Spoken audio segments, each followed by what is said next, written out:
Good morning, students. I am Rajendra Tawar from Kohinoor Kids Academy to teach you the science. देखिए class 9th की science में हमने gravitation lesson जो है पिछली क्लास में शुरू किया था, उसी को हम कंटिन्यू करते हुए उसके आगे का टॉपिक लेकर के आज चलेंगे। देखिए वहां हमने क्या पढ़ा था, एक बार हल्का सा रिमाइंड हम करते हैं बिकॉज ऑफ कि भी वो जो है हमारे पास एक न्यू लेसन शुरू हुआ था।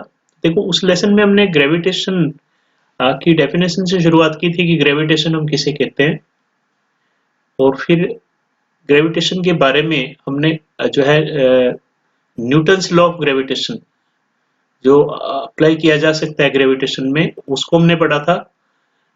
ये ग्रेविटेशन का लॉ जो है हमें ये कैलकुलेट करने में मदद करता है कि दो ऑब्जेक्ट्स एक दूसरे को जो अट्रैक्ट करते हैं, दोनों के बीच में जो अट्रैक्शन का फोर्स होता है उसका मैग्नीट्यूड जो है वो कैसे कैलकुलेट किया जा सकता है। तो न्यूटन्स लॉ ऑफ ग्रेविटेशन हमें उसका मैग्नीट्यूड कैलकुलेट करना बताता है। प्रीवियस क्लास में हमने वहां पर जो है मैग्नीट्यूड कैलकुलेट करने का फॉर्मूला पढ़ा था, F equal to capital G into M1 into M2 divided by d square. तो इन सभी में जो सिंबल्स इसके हैं, उन सिंबल्स का मतलब देखिए क्या था हमारे पास। F का मतलब वो अट्रैक्शन फोर्स जो ग्रेविटेशन के कारण से दो ऑब्जेक्ट्स के बीच में लगता है। कैपिटल G का यहाँ पर मतलब होता है यूनिवर्सल ग्रेविटेशनल कांस्टेंट, और एक प्रोपोर्शनलिटी कांस्टेंट था। इस प्रोपोर्शनलिटी कांस्टेंट की वैल्यू जो है 6.67 इंटू 10 की पावर 11 होती है। तो इस वैल्यू को अभी आज की क्लास में जो है पढ़ना हम शुरू करेंगे। उसके बाद M1 और M2 जो है उसे फॉर्मूले में थे masses of those different objects. उन डिफरेंट ऑब्जेक्ट्स के मासेज क्या है उनको हमने M1 और M2 माना था। D जो है उन दोनों के बीच की डिस्टेंस को माना था।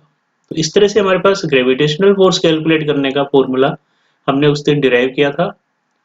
उसको आगे पढ़ना हम शुरू करते हैं। हमने वहां पर लिखा था कि कैपिटल G जो है कांस्टेंट ऑफ प्रोपोर्शनलिटी है।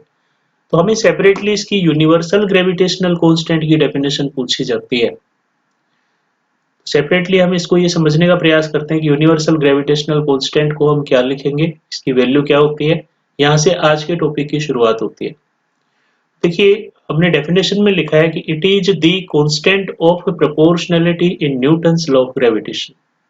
तो हालांकि ये डेफिनेशन नहीं है, ये एक्सप्लेनेशन है जिसमें हमने ये लिखा कि भी कांस्टेंट ऑफ प्रोपोर्शनलिटी होता है ये न्यूटन्स लॉ ऑफ ग्रेविटेशन में।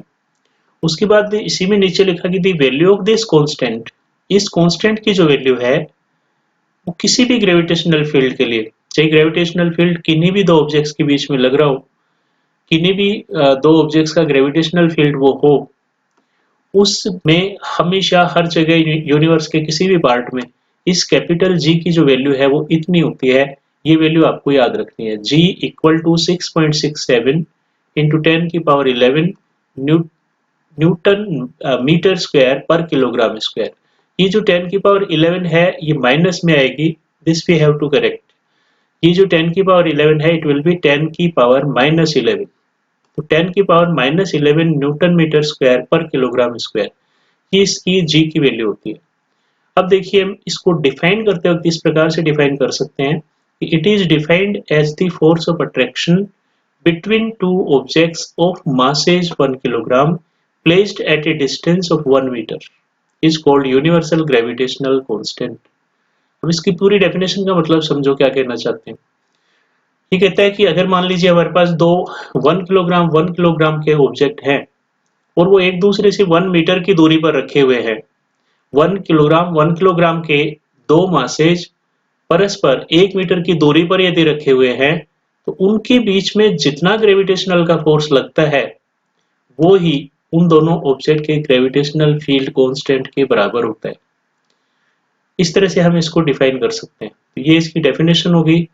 ये ग्रेविटेशनल फील्ड कांस्टेंट था, या सिंपली इसको हम ग्रेविटेशनल कांस्टेंट भी कह देते हैं। उसके बाद देखिए आगे आता है आपके पास अगला टॉपिक। अगला टॉपिक है ग्रेविटेशनल फील्ड ऑफ अर्थ। हमने यहाँ पर ये कहा है, हमने यहाँ पर ये सुना है कि ग्रेविटेशनल फील्ड जो है वो हर ऑब्जेक्ट का होता है।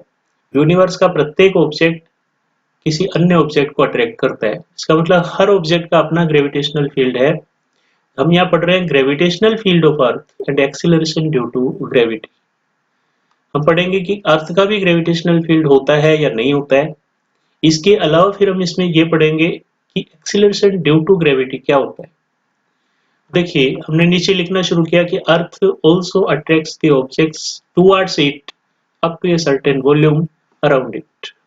अर्थ भी अपने निश्चित वॉल्यूम तक अपने चारों तरफ किसी ऑब्जेक्ट पर अट्रैक्शन का फोर्स लगाती है, अपना ग्रेविटेशन जो है शो करती है, उसका भी एक अपना ग्रेविटेशनल फील्ड होता है। तो अर्थ के चारों तरफ जितने वॉल्यूम तक अर्थ अपना ग्रेविटेशन अप्लाई करती है, उस वॉल्यूम को अर्थ का ग्रेविटेशनल फील्ड कहते हैं। तो ये बात स्पष्ट हो गई कि अर्थ का भी ग्रेविटेशनल फील्ड होता है।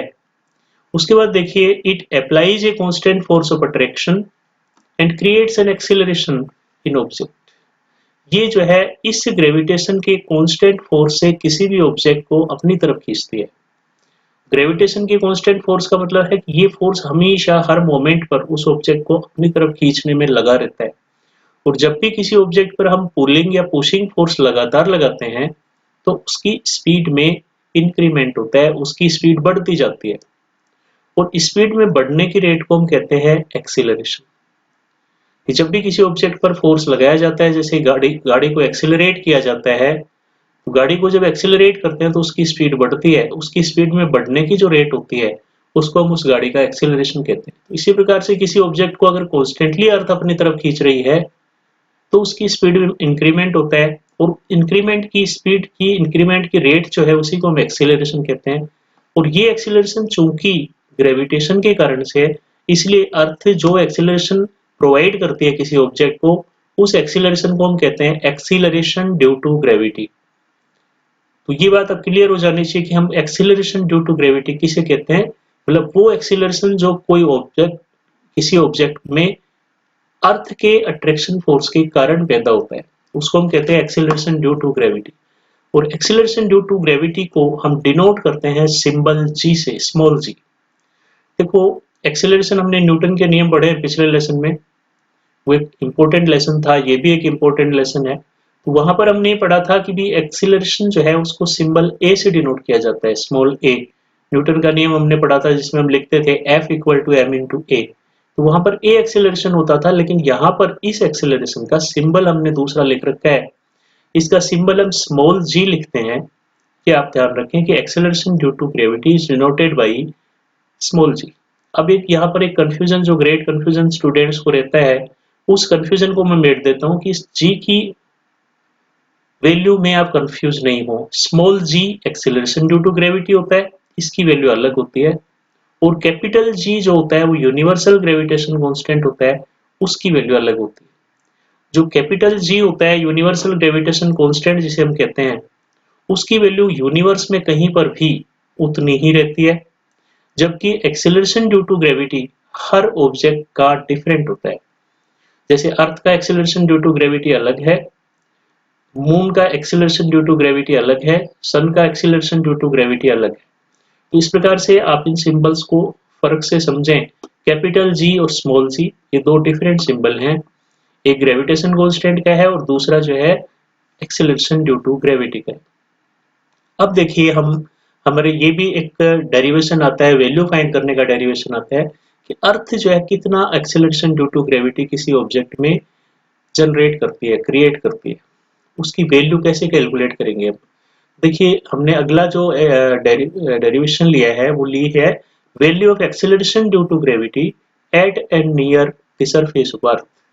कि अगर कोई ऑब्जेक्ट अर्थ के सरफेस पर होता है या अर्थ के सरफेस के थोड़ा नजदीक होता है, तो उस स्थिति में अर्थ अपने फोर्स के द्वारा इसके अंदर कितना एक्सेलरेशन पैदा करती है, ये कैलकुलेट करना है हमें। तो इसको कैलकुलेट करने के लिए हमने क्या लिखा कि to find acceleration due to gravity let us assume an object of mass small m kg placed at the surface of earth।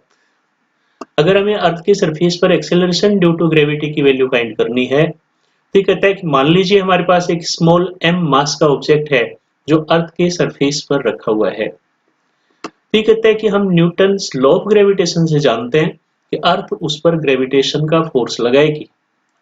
और ग्रेविटेशन का फोर्स कैसे कैलकुलेट किया जाता है, हमने पिछली क्लास में जो फॉर्मूला डिराइव किया था कि दो ऑब्जेक्ट के बीच ग्रेविटेशन का जो फोर्स होता है वो F equal to capital G M1 into M2 by d square होता है। M1 मतलब पहले ऑब्जेक्ट के मास, M2 दूसरे ऑब्जेक्ट का मास और D उनके बीच की दूरी।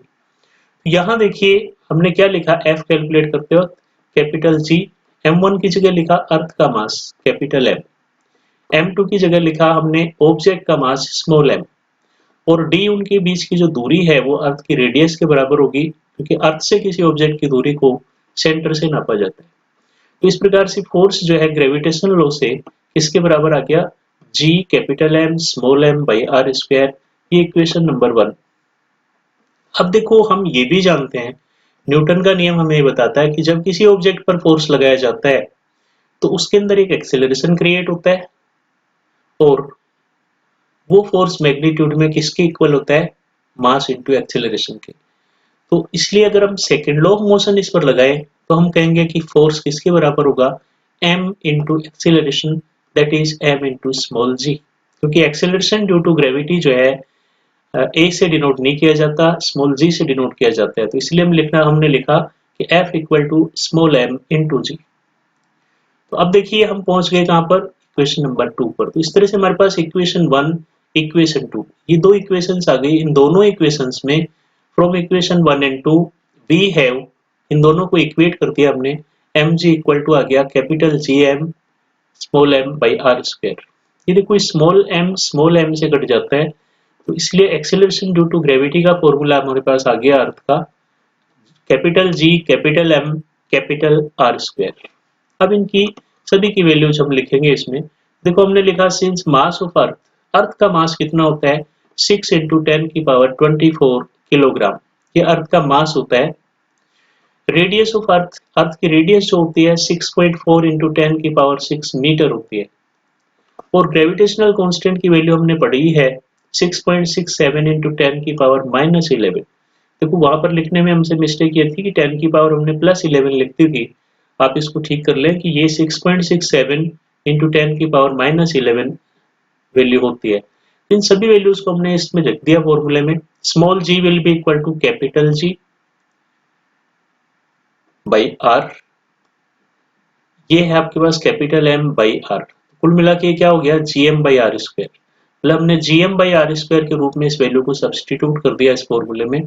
और जब इसको सोल्व करेंगे आप, तो इसके सॉल्यूशन से आपके पास एक्सेलरेशन ड्यू टू ग्रेविटी की वैल्यू आएगी 9.81 मीटर पर सेकंड स्क्वायर।